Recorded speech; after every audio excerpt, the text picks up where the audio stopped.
અંકલેશ્વરમાં હીરાબાનો ખમકાર ફાઉન્ડેશન દ્વારા 511 દીકરીઓને પ્રતિ દીકરી ₹7,500ની શૈક્ષણિક સહાયનું વિતરણ કરવામાં આવ્યું.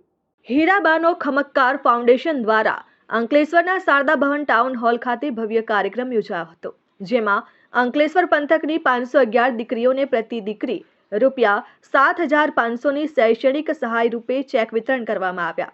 કાર્યક્રમમાં શહેર તથા જિલ્લામાંથી મોટી સંખ્યામાં વાલીઓ, વિદ્યાર્થીઓ અને આગેવાનો હાજર રહ્યા. આ દરમિયાન દેશના વડાપ્રધાન નરેન્દ્ર મોદીના જન્મદિવસ નિમિત્તે શરૂ કરવામાં આવ્યું હતું. ફાઉન્ડેશનનો ઉદ્દેશ આર્થિક રીતે પછાત વર્ગની દીકરીઓને શિક્ષણ માટે પ્રોત્સાહન અને મજબૂત આધાર પૂરો પાડવાનો છે. કાર્યક્રમમાં જળસંપત્તિ અને પાણી પુરવઠા મંત્રી ઈશ્વરસિંહ પટેલ, સાંસદ મનસુખ વસાવા, ભરૂચના ધારાસભ્ય રમેશ મિસ્ત્રી, અંકલેશ્વર નગરપાલિકાના પ્રમુખ ભાવેશ કાયસ્થ, શહેર ભાજપ પ્રમુખ ધર્મેન્દ્ર પુષ્પકર્ણા, ફાઉન્ડેશનના પિયુષ મિસ્ત્રી, રામકુંડના મહંત ગંગાદાસ બાપુ, જનક શાહ સહિતના આગેવાનો અને આમંત્રિતો ઉપસ્થિત રહ્યા.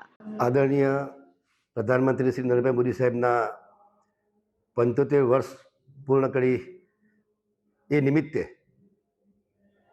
હીરાબાનો ખમકાર કાર્યક્રમ સુરતના ઉદ્યોગપતિ એવા શ્રી પિયુષભાઈ દેસાઈ દ્વારા આ નિમિત્તે 21,000 દીકરીઓને 7,500 પ્રમાણે શૈક્ષણિક ફીની અંદર આપી રહ્યા છે. ત્યારે એમને, એમના પરિવારને અને એમના સમગ્ર મિત્ર વર્તુળને હું ખૂબ અભિનંદન પાઠવું છું.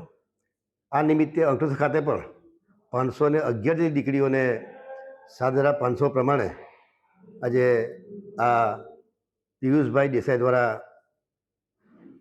રાશિ આપી રહ્યા. ત્યારે લગભગ 40 લાખની આજુબાજુ જેવી રાશિ એ આપણા અંકલેશ્વરની દીકરીઓને શૈક્ષણિક ક્ષેત્રે આગળ વધવા માટે મદદરૂપ થઈ રહી. ત્યારે એમને ફરીથી અભિનંદન પાઠવું. Dharmesh Patel, RN news, Ankleshwar.